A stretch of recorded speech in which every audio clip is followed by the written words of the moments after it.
Do you find yourself running out of time to accomplish your work? Are you spending time doing things that you're not that good at? There are effective ways to outsource these tasks so you can focus on your business. This is the Virtual Success Show. We bring the inside scoop on outsourcing success for entrepreneurs by entrepreneurs. And now, here are your hosts, Matt Maloof and Barbara Turley. Hey everyone, welcome to this week's episode. We're really looking forward to sharing some amazing content with you today, and I'm joined by my co-host, Barbara Turley. How are you, Barb? Great, Matt. How are you? How's your week? Well, the weeks are just flying by at the moment. It's like we're getting old, Matt. We're getting old. Tell you what, it's we're recording on a Thursday here today, and it's like where did the rest of the week go? So it's just flying by. Yeah, but it's good fun. We're having good fun. We certainly in the trenches, having good fun. Yeah. Yeah. Now, Barb, I'm more excited than I normally am about today's episode, because it certainly is an area that I'm extremely passionate about, and I'd say talk about multiple times every single day in what I do. And it's part of the book that I'm writing at the moment, and it's all around the mindset that is critical to succeed with virtual teams. I think a lot of this is touched on, but I don't see many people really addressing this seriously enough. And I really want to make sure that today everyone understands that what we're talking about isn't a nice to have, isn't like just some things we're suggesting. We believe this is critical to your success with your virtual teams. Absolutely, Matt. And I think, like I've said before, sometimes this can be a bit of a woo-woo topic where we talk about mindset and believing in yourself and all that, when the reality is that if you don't get this bit right, all the strategy and tactics in the world will not work, because this is going to get in people's way. And you see it every day with the people you're coaching. I'm seeing it, develop with client relationships with VAs, and how it's all either succeeding or failing, and often it can come down to some mindset, little mindset tweaks. Interestingly, not just on the part of the client, but I actually see it on the part of the VA as well. We've actually tweaked a couple of mindset issues with VAs and watched them soar afterwards. So it's a very interesting area. I'm keen to hear your delve into it with you, because you obviously coach on this a lot. I do, and the biggest challenge I had in preparing today was trying to condense. I think I could put a 2-day weekend workshop together on just this one topic. So, I really want to make sure we hit on what we've come up with is what I believe, and Barbara, as we discussed just prior to the show, what you believe as well, are the 5 critical mindsets that you must adopt in order to succeed with your virtual team. So let's just get straight into it, I think. So mindset number 1, you need to adopt a mindset of letting go. You must let go. I see so many relationships between virtual assistant and business owner fail because the owner has their mantra is they can't do it as good as me. They'll never do it as well as I can. They can't do it as fast as I can. They're making too many mistakes, and they've adopted this limiting belief that no matter how talented the people are, they'll never do it as good as them. And in my coaching, whenever I hear that phrase, my response is, that's rubbish. That's absolute rubbish, because the reality is the first time you performed a task, you didn't do it as well as you do it today. You've probably practiced it time and time again. You've made multiple mistakes. It's probably cost you loads of time and money. And yet we have this expectation that within a very short period of time, we should be able to just train someone once or twice in something, and then they can do it as well as we can. I think having this understanding that when you're inviting any team member in for that matter, and in that process of letting go, you need to have faith in your system, and you need to have faith in your ability to teach somebody how to become awesome at what you can do. And that's often where the failing lies. So the business owner doesn't let go. They never give the virtual assistant the opportunity to succeed. They're constantly undermining and hence holding themselves back. And it's all because the self-talk is they will never. Never is the key word there, yeah. And they just keep reinforcing that. And, funnily enough, Matt, what I tend to see as well is, obviously step one is, as we've talked about constantly on this show, is having, the right systems and processes that actually work. So that's step number one. But what I often see is even with clients who have that step, so some of them have really nailed that step, but then it'll be like on day 2, I'll get an email. So there'll be day 2 of the virtual assistant has started. Email comes or, support ticket comes. They're just not getting it. So this kind of frantic email comes on day 2 or 3. Day 2. Yeah. Oh, totally. Day 1 even. Day 3, let's say average. They're just not getting it. This is not worth the money. All this sort of stuff starts jumbling out. I have a process. She wasn't able to do it. And I sort of think, just because you've got a process, the next step in that then is when you've got a great process, brilliant, tick. But then you've got to allow the person the space and time to get better at that process and to get their own way around that process. And that may involve some feedback from you along the way. But I ask people to at least spend 6 to 8 weeks, not perfecting one process, but getting comfortable together, working together. I think it's at least a 6-week process. Absolutely. And, I think it comes back to, it's like what we spoke about in the episode on expectations around, it's being realistic with your expectations of these people. Yes. And it often is not a lack of skill or ability. It's just that they haven't had the time to get their head around things. And whether they've done it before, doing it the way that you want them to do it takes time. And you've got to be realistic. And I think 6 weeks, depending on what the task is, but for most tasks, I think 6 weeks is a really good time frame for you and your virtual assistant to find your feet on certain things. Yeah, to get comfortable. It's a really good point that you made. So it is sort of a dance that you're doing, that 6 weeks where you're just figuring out each other's energy and just on this whole point as well of nobody can ever do it as good as me. I want to bring up the book, and if the listeners haven't read this book, you have to. Michael Gerber, The E-Myth. Actually, I think it's called The E-Myth Revisited now. But he talks a lot in there about being a technician versus being an entrepreneur. And if you're constantly thinking, I'll just do it myself, it's faster if I do it, then you're sitting in technician land and you're not really an entrepreneur. Because as an entrepreneur, you've got to be, you're taking your business to the next level. You're not necessarily the one getting caught in the trenches doing all the work. You're the person leading the charge, leading your team onto the new open space, the blue ocean, if you like, so it's really important to remember that mindset is really holding not just your relationship with your VA back, but your entire company. Absolutely agree, Barb. It's a lot of what we teach on this podcast is not just related to virtual team success, but business success in general. And the point that you're making most definitely would be holding companies back, not just individuals or key relationships. Yeah. Which I think if we move to the next point, I said there were 5 keys we want to focus on today around this mindset piece. I think number 2 is it's this concept of investment versus expense. And it's looking that investing in or what you're spending to have your virtual assistant is not an expense, it's an investment. It will give you an amazing return.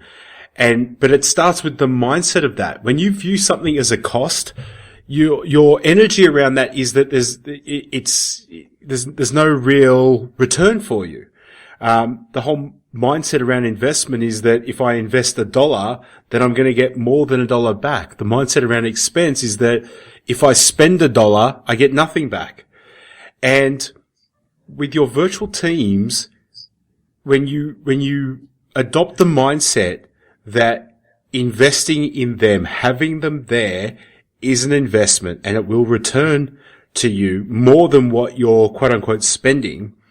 It totally shifts your energy around how you engage, how you train, how you communicate, every aspect of the relationship with your virtual assistants. Yeah. It also changes, your attitude towards helping them to win. Because if you see it as an investment, you're sort of in cahoots together. You're both in this together all of a sudden, and you're investing. So I feel that what I see is people put more effort into making sure that they win, that the VA does well. The other thing I would say about investment as well is that obviously with every investment, there is a risk. There is a risk that it won't work. But once you have the mindset that you are investing, it's not just that you're investing in the virtual assistant or a person on your team. You're investing in the future development and the future direction and trajectory of your company. And there's always risk involved in that. But it's a totally different mindset from thinking, I've got to spend money now to try and get anywhere. That's a different mindset completely. And it will change how you even run your business in reality. Absolutely. And I want to share a little story as well.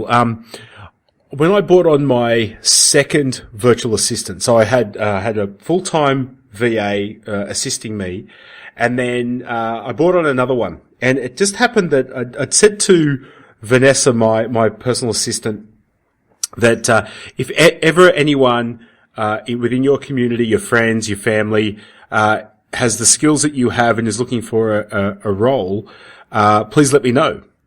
And so we were talking one day, and she said, I've got a friend that's looking for some work.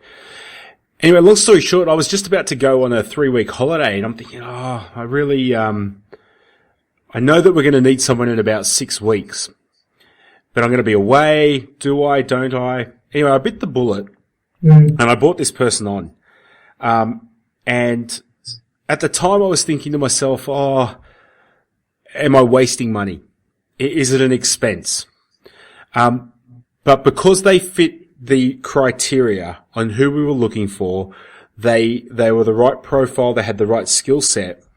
For that 6 weeks, while my return on my investment, was probably negative, moving forward, it's been amazingly positive. And I made that decision because when good people are in front of you, you've got to grab them. You've got to take advantage of that. And I think if I had an expense mindset, I would never have accepted or taken that opportunity. And that person would have found employment with somebody else. But by adopting the investment mindset and understanding that when you have great teams, you have great people and you bring them on, they will return more than what it quote unquote costs. I brought that person on, and what it enabled me to do was, as soon as I got back from leave on that 3 weeks, I leveraged a whole heap of tasks that I'd been wanting to move forward. And what it actually meant was that, it enabled me to focus in on my genius, and grow my company even faster. So, I love that story, Matt. I mean, because, I was just thinking as you were talking about a similar story that I have, that I have a VA currently on my team that he was actually working in my husband's business, and he's sort of come available because we're wrapping that business up. But I actually don't really have anything for him to do, I'll be honest. And the natural tendency would be for me to farm him out to a client, because he's very good. And I know that we have clients who would love to work with him. And I've made the decision to keep him. And I've given him a mandate. I actually said to him, I don't really have a role for you right now, but I know I'm going to need him in this company in the next 6 months. So I'm actually happy to sit literally with him for the next 6 months and train him like mad. So he's been training. I've got him training on Infusionsoft.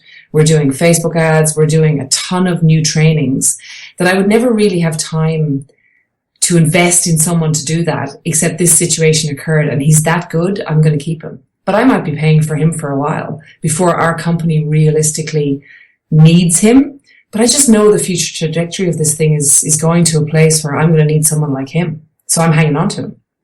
Absolutely. And then one little thing just to add to what you're saying, when I brought this second person on, I had a post-it note on my computer, and the woman we brought on, her name was Shahani, and I said, what do I need to stop doing that Shahani could do right now?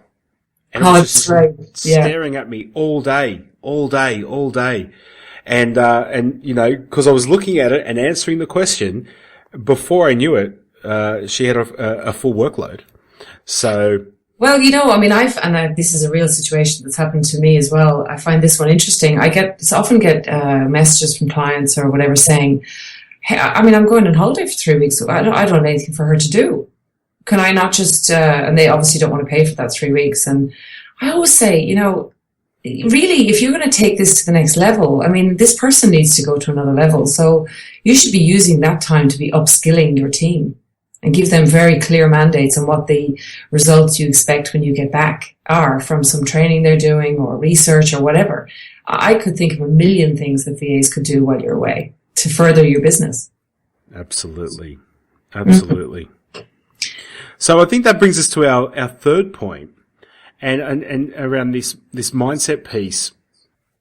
Bob, I'm sure you hear this all the time, and I hear it day in, day out which is there's this fear mindset that because I can't physically see my virtual assistant, because they're not in my office, because I, you know, don't have access to their computer, that someone's they're gonna cheat you, or that the security's less. They're gonna rip off your information or your data.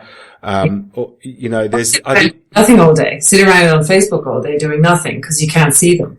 Absolutely. And, you know, the reality is whether, your team member is, on the other side of the world or sitting in the desk next to you, the behavior that people often fear can happen in both scenarios. Absolutely. Someone can rip you off regardless of where you are. In terms of data security, I mean, these days, you know, as we've talked about, it's, you know, you can do screenshots of things, you can upload things in the cloud. I mean, if someone's going to do that, that's actually a personality type as opposed to an issue with a virtual or any staff member. It's an issue with a personality type. And, you know, if you get unlucky enough to have one of those, then I feel very sorry for you. But most people are good people and they just want to do a good job. In my experience, that's what I see. Yeah, and same with me. And this fear, and it is a fear mindset, it really is alleviated by creating good systems. It's about employing experts to assist you with your data security, making sure that, you know, we've got our IT support company. If any of if we need to get rid of any of our virtual team, I literally make one phone call 24/7. And they can switch off the logins to everything. The person can have zero access within minutes of me making a phone call. That's key. We've got that at Virtual Angel Hub as well. We can cut someone off straight away. Yeah, you have to have that. Absolutely. And so you know, the other thing is you can build systems these days which enable people to only see certain aspects of your company and the like. But the reality is, you know, for most of this fear, what would they do with half the information that they have access to anyway?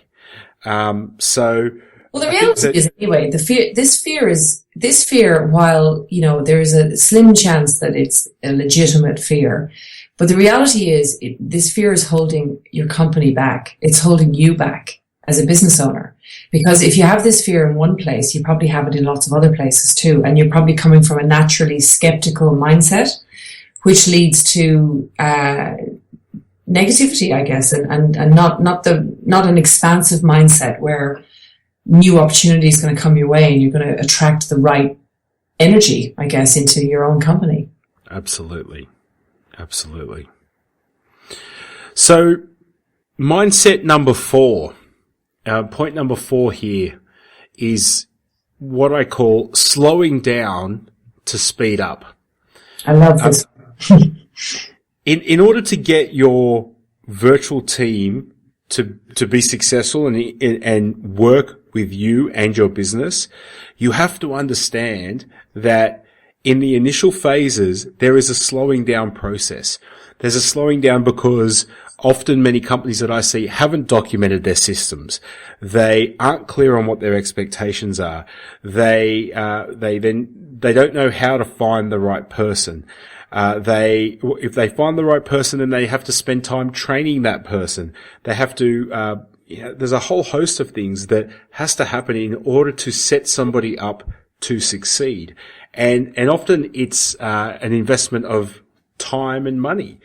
And that can slow you down. You may need to redirect funds, in order to invest in software and the like, in order to make this work. You may need to divert time from other quote unquote important things, to train your virtual team to become outstanding.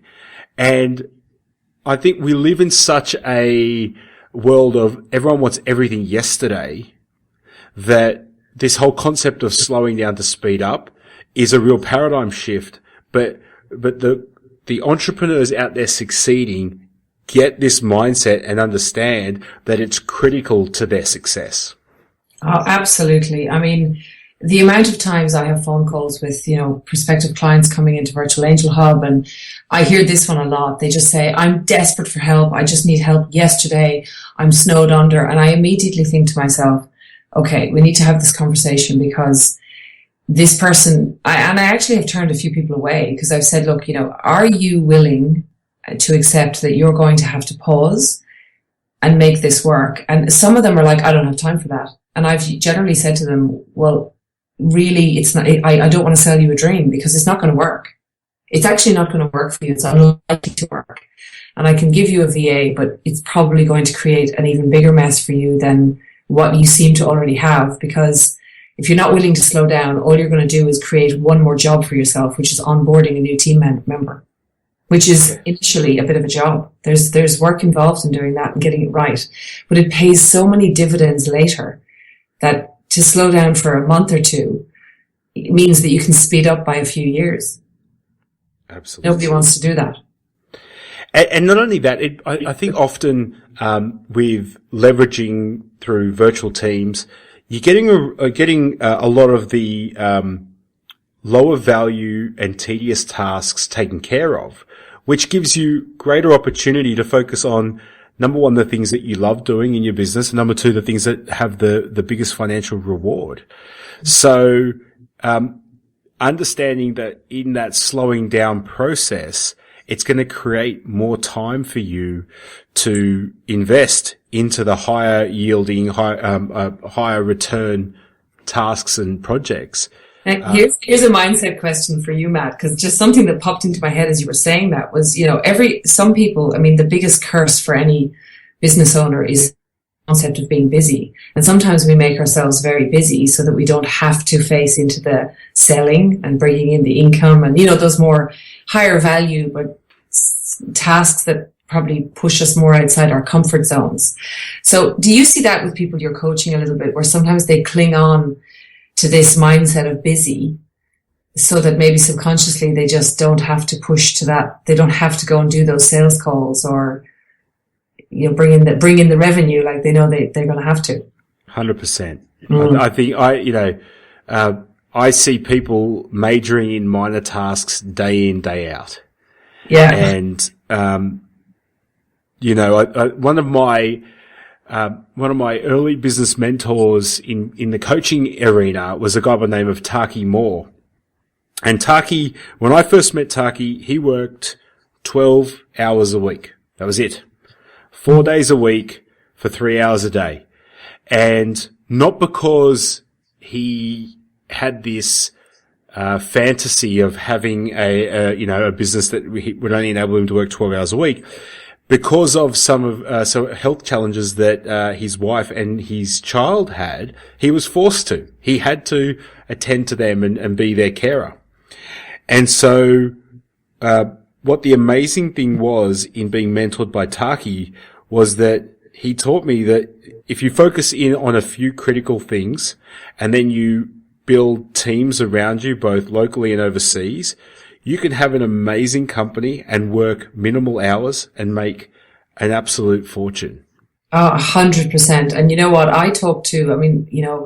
I'm a big fan of the whole female entrepreneur kind of movement that's happening out there right now. And any women that are listening in particular who have children, I mean, anyone really, but particularly mums we've got lots of mums out there running businesses, and a lot of mums are playing very small because this mindset of thinking that, they have to control everything and they have little time and they create this busyness all the time. But actually they can really create the freedom that we all go into business to get if they start to get this stuff right, and really, really focus on this idea of teams and systems and processes and critical tasks versus, stuff that just needs to get done.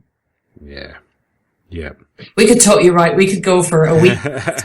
Already thinking about it. There's like 100 million other things, linked to this topic. So we can delve into those in future shows. We certainly can. So I guess coming to the last one, I think this point number 5 here really it wraps around everything that we've spoken about. And it's having that mindset and asking the question, well, how bad can it really be if they screw up? Yeah. Like what's the worst case scenario? If I give them this task and they make a mistake or they screw it up, how bad could things really be? Do you know what I mean? Yeah. And I think this is where it's important that when you're onboarding a new team member, you need to give them tasks that have very little consequence. Let them earn the right to work on higher value, higher returning tasks and projects. And I think it was in our interview with Dan Norris that he talked about when they bring developers on, they give them the simple tasks first, and they have to earn the right to work on more complex, more senior projects. I think that's very, very clever. So that helps build the working relationship between you and your virtual assistant, but also, it puts your mind at ease knowing that as you're handing things over, your exposure or your risk is minimal. Be careful not to become too conservative on this. I see too many business owners becoming really conservative. But the reality is, for most of the tasks that we task out to our virtual teams, it's not like it's life or death or it's going to collapse our business if they screw up. That's the reality. Yeah, I mean, I've seen situations where, businesses, particularly businesses starting out that want help with their social media, for example. And, social media is it's a tricky one for someone else to manage. But if in time, our VAs get really, really good at this because they start to understand the business and the client base and the target and all that sort of thing. But initially it can be a real struggle because they don't know the branding and they don't know the look and feel of the images and all that stuff.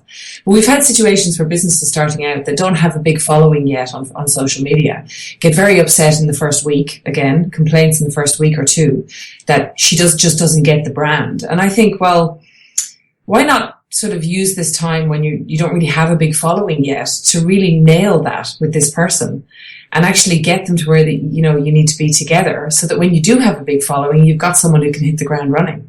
That's what I'm seeing. Absolutely. Absolutely.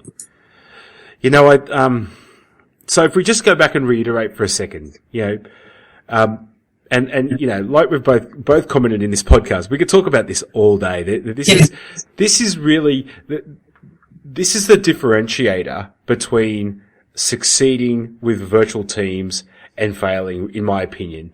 And if I just summarize, mindset number 1 is the mindset of letting go and understanding and believing that your virtual teams can do it as well as you can, if not better. Mindset number 2 is seeing the money that you're spending having a virtual assistant or virtual team is an investment versus an expense.